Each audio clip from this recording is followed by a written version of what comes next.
Hi, my name is Clyde Sharady and thank you very much for watching African Media Australia. There is something very interesting, very important actually, happening within African Australian communities here in the state of Victoria.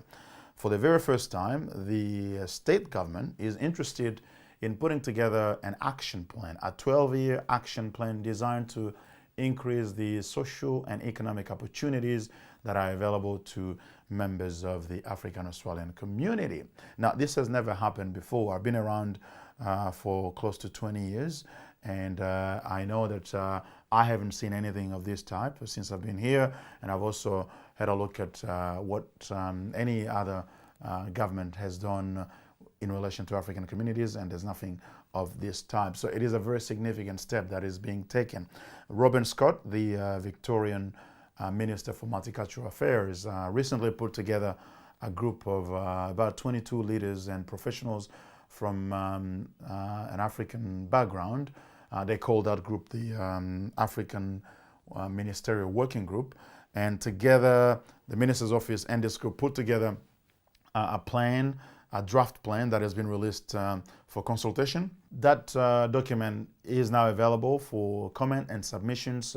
The Minister expects to hear from the community, and because of the significance of this proposed plan, I thought I would start a series of conversations both with the Minister and other decision and policy makers, as well as the community on the other hand. So today I am interviewing Minister Robin Scott here in Melbourne, and we want to ask him about what his views are in relation to this document that he has released, and I also want to know what he thinks about a variety of things in relation to African communities and what the community can expect from his office moving forward. So I have with me now Robin Scott. Robin Scott, thank you very much for making yourself available to African Media Australia. We've seen the draft action plan. It appears at least to be a very bold and ambitious plan. Tell us a little bit about the process that led to its drafting. Okay, well, it was actually drafted by the African Ministerial Working Group, which is a body of 22 leaders and professionals directly engaged with government on issues that impact on the African communities here in Victoria. So it's been drafted in really by the community to as a document to go to government, but it's very much in a stage of consultation. So there is a great desire that people from the community beyond the working group itself have input and have their say, because it's not possible for any group of people to completely encapsulate the needs and wants and desires and the views of communities as diverse as the African communities here in Victoria. So there's a period, I think, and I'll double check, but my memory is the 15th of December, for which that comment can be made. Yes, the 15th of December, and from that there'll be a process to try and incorporate concerns or further issues that have been raised into a plan, and then that goes to government for a response. So this is not the final word from the government. This is not. It's not intended to be an encapsulation of all the programs or initiatives that might respond to the needs that have been identified. It's very much a high-level document to take with the needs of the African communities to government, and then government responds to try and address those needs. Now, Minister, can you tell us what motivated you to trying to put this plan together? We understand, obviously, you want to improve the social and economic opportunities available to members of the African Australian community here in Victoria, but what are the motivations for you to take this step in the first place? Well, I think government had never really sought to respond to the needs of the African communities. And the African communities, of course, are very diverse. You've got everything from the Nigerian community has the highest levels of PhDs per capita in some recent figures, through to communities that have come from societies where the education system and, in fact, the state itself had collapsed and have come as refugees. So there's a very diverse set of needs. But there's never been a concerted effort from within government to try and find out what the needs are of Victoria's diverse African communities, to engage with those communities to understand those needs, and then once those needs are communicated to government, to respond with policies which seek to address those needs and ensure that all Victorians, including the members of African communities, have the ability to participate and contribute and have that sense of belonging that contribution allows in the society. What do you respond to people who say that perhaps this action plan is coming from a reaction to the Mumba riots and other episodes of anti-social and criminal behaviors by a section of the African Australian youth? Is this right? What's your view on that? Well, I don't think that would only be true if it was a populist document that sought to take political advantage of the situation as opposed to seek to genuinely respond to community need. This government hasn't been seeking to demonise or scapegoat or marginalise African communities. Instead, where there are social issues, we're seeking to respond in such a way that people can participate fully in the society and ensure that all Victorians, including the members of the African communities, have the opportunities that we all wish to share in here in Victoria. So I'd reject the notion that this is purely a response to those events, because it's not. It's a response to a much broader set of issues about participation, the ability of people to participate and have their skills and talents expressed within the society. Now, this draft plan is very rich in terms of identified goals and some strategies to help pursue those goals, but it seems to be quite poor in terms of specific actions and steps that needs to be taken to achieve those stated goals. Well, it's a document that's come from the community. So I haven't sit down with my department to write the document. It's been drafted by the working group themselves. So I think in the conceptualisation of what the action plan is, it should be understood. This is from the working group, so drafted by community representatives with assistance from government support, but not the government itself writing the document and drafting it. So I think in terms of the government to respond to those, the plan, and of course the plan still would require some revision after the consultation process concludes after the 15th, so I expect there'll be some changes made. But then government would provide a much more detailed response, and it may be that the further drafts of the plan have more detail. But certainly in terms of response, my view is there will be direct government initiatives that respond to the needs identified in the plan, and we certainly want to ensure that there are actual outcomes in people's lives. This is all about changing people's lives to ensure that they have the opportunity to have their skills and talents expressed in the society. So we understand that the due date for the submissions to be received by your office in relation to this draft plan is on the 15th of December. Do you know at this stage whether you have received a lot of submissions from the community? I haven't yet received a report on all the submissions that have been received, but I know there's been some consultative processes with, significant numbers of community members attending, expressing their views, which I've attended 2 of them, and I know there's some further meetings for people to express their views and have them heard. I think it's important to encourage as many people as possible, because the needs of the African communities are quite diverse, and I think it's important that people have their say, and where they feel it could be improvements made to the action plan, that would be really useful and important. And so I'd really encourage people to make submissions, and I'd be hopeful that those submissions would improve the action plan to ensure that a broader representation of the African community is represented in any final report. And we understand that your office or yourself, you're having a meeting with African youth. Is that part of trying to facilitate engagement from the community and trying to hear from the youth? Yeah.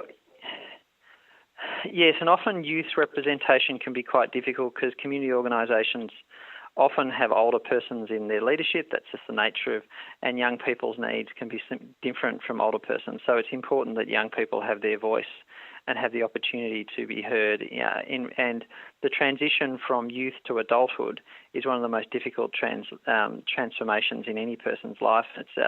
And particularly for second and third generation migrants, there can be difficulties between cultures. People can feel that they're trapped between 2 worlds, the worlds of their parent and the world of their broader society. So it's important that the youth voices are heard, and whatever action is undertaken by government has an understanding of the needs of youth. Now, Minister, what's the roadmap here? Where do we go from here? Obviously, the submissions are expected by the 15th of December. So what can we expect from that time? What will be your next step? Well, after the submissions have been received, then there'll be obviously a drafting process to seek to reconcile the plan with any comments that have been made and any suggestions and submissions that have been made. Then, when that's completed, the work will come to government. Government will then respond, and I can give you this assurance, Clyde, there is a very strong will within government to ensure that particularly that Victorians of an African heritage have every opportunity to successfully participate in the society, and we in the Labor Party believe that government has a role to play directly in assisting people in that journey. Now, Minister, I'll ask you a question. This is a political question. What do you make of the Victorian opposition's handling of African issues? The statements that have been made by Matthew Guy, the state opposition leader, and his team with regards to matters that relate to African Australian communities? Well, I try and make multicultural affairs as bipartisan as possible, because one of the strengths in Victoria has been a general bipartisan support. I would say I've been disappointed at some of the rhetorical statements that have been made, and I understand, and so some of the things, but I try as Minister of Multicultural Affairs to ensure that as much as possible multicultural affairs is taken out of the partisan struggle. I would hope once the plan has come to government and there's a response, I would reach out to my political opponents, hoping to bring them on board with positive government action to help the lives of African Victorians. Now, Minister, I suppose that you probably understand that by calling for written submissions to this draft plan, there will be a significant portion of the African Australian community that will not necessarily be able to respond positively for any number of reasons. Has your office thought of additional consultative strategies, including things such as town hall meetings or anything that will make it easy for people to just talk about things without having to write formal submissions? Well, we had organised some events, but I think particularly at a later stage in terms of implementation subsequent to submission process, it will be important to engage to ensure that the responses that government have also reflect the needs of the African communities, and we're not paternalistic in our response. I think it's very important not to assume a paternalistic role. One of the things I always talk about, but I think it's worth emphasising, is people sometimes misunderstand the word empowerment, and this is a process where I do want to see an empowerment process. But what empowerment really means is that people who previously didn't have power have power. It's not about people with power granting favour and being generous to people. That's not empowerment. Empowerment means that there are those who had previously a lack of power at the end of the process have power themselves and agency themselves. So it's important that we engage and government reaches out and also listens and ensures that the views of people are not just heard but reflected in government action. And also, and it's not just in the relationship to government. The vision that I have for not just the African communities but of course other multicultural communities is vibrant business sectors, academic success, participation in social and cultural life of the society. It's very important that we bring people together across cultures and that groups, including the African communities, can successfully participate in all forms of community and social and economic activity in the society. So, I really want to emphasise that the vision that the government has is for that ability for people to contribute to the society, and through that contribution have a deep sense of belonging and place within the society. So we understand that this plan is part of that whole empowerment strategy, and hopefully at the end of the process, when the plan has been finalized and the related programs or project implemented, that the community will be more empowered. What's your last message, Minister, for the community What's your last message to the community, Minister, as we get close to the end of the submission due date No. What's your last message to the community minister as we get close to the due date for the submissions, and what should the community expect from you moving forward? Clyde, I'd just to re-emphasise, I'd really be grateful if people can put their views forward. You know, there's no better way to get the views of the community heard than the community itself to speak on their own behalf. And African communities are very diverse and come from many different cultures and many different backgrounds and many different life experiences. And I think having a broad range of views and a broad range of ideas inputted into this process is really beneficial, not just to government's deliberations, but ultimately to what benefits can flow to Victoria's vibrant African community. Government is really interested to hear from all different and the very many and diverse parts of the African communities, because it is impossible within a group of people as a representative body to completely encapsulate the diversity of such a large. Africa, of course, is a continent of diverse communities, so it's impossible to completely encapsulate the needs of the Victorian community in any representative body. But the more that we have people to participate, the more views that are put forward into the process, the more likely it is that those needs will be reflected in future government policy. Thank you very much, Robin Scott. We appreciate your time to Africa Media Australia, and we hope to have further opportunities to discuss these type of issues with you. Thank you again. And thank you, Clyde. Okay, bye. Okay, that has been the Victorian Minister for Multicultural Affairs, Robin Scott. I suppose, as you will probably agree with me, this is a very important thing that is happening, and for members of the African Australian community, it is a golden opportunity to provide input to help bring about changes that will affect the community in a positive way. I know there are a lot of issues that affect the communities. I also know there are a lot of new talents and skills that are coming into this community. Lately, the number of people coming to Australia in general and Victoria in particular who come from a skilled migrant background has significantly increased. So there is a significant transformation of the community where the majority of people coming are no longer from a refugee background, but from a professional background. So it is important for all of us in whatever capacity to continue to contribute in whatever way we can to making this community better, and the Victorian government is offering really a good opportunity. It hasn't been done in the history of this state before. It hasn't been done by any other government in Australia as far as we know, but let's not be too optimistic. Let's remain realistic. We first need to see the plan finalized. We need to see what exactly the government intends to do, how much money it intends to invest in this plan, and how will the community work together with the government and other third parties to implement the plan.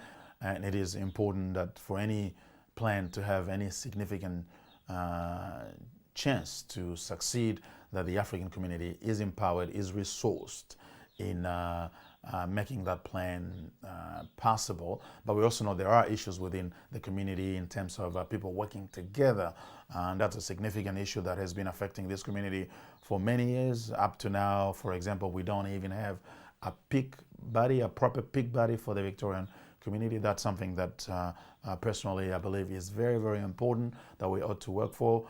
Perhaps that will come as part of this overall plan, but there is a need for the leaders to, I suppose, do something extra in terms of demonstrating commitment, altruistic interest in developing a body that will help the community to speak in one voice and to engage with stakeholders and decision makers for the benefit of the broader community. Despite our differences, despite our diversity, we will achieve more if we work together. And I'm encouraging not just leaders, but individual members of the community out there to be part of this journey, to put a little bit of pressure on your so-called community leaders. Many of them are not, in my view, doing enough in terms of communicating about the issues, challenges, and opportunities that exist within our communities.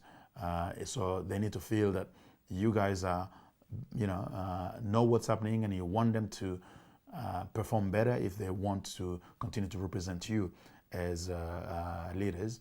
And it is important for all of us to hold all the representative of our communities into account, and you can count on AMA to do justice. Well, until next time, we hope you remain blessed and continue to let us know about what we're doing. If you can in any way contribute to our work, either financially or with ideas, or even being involved as a volunteer, we will appreciate that. Just contact us.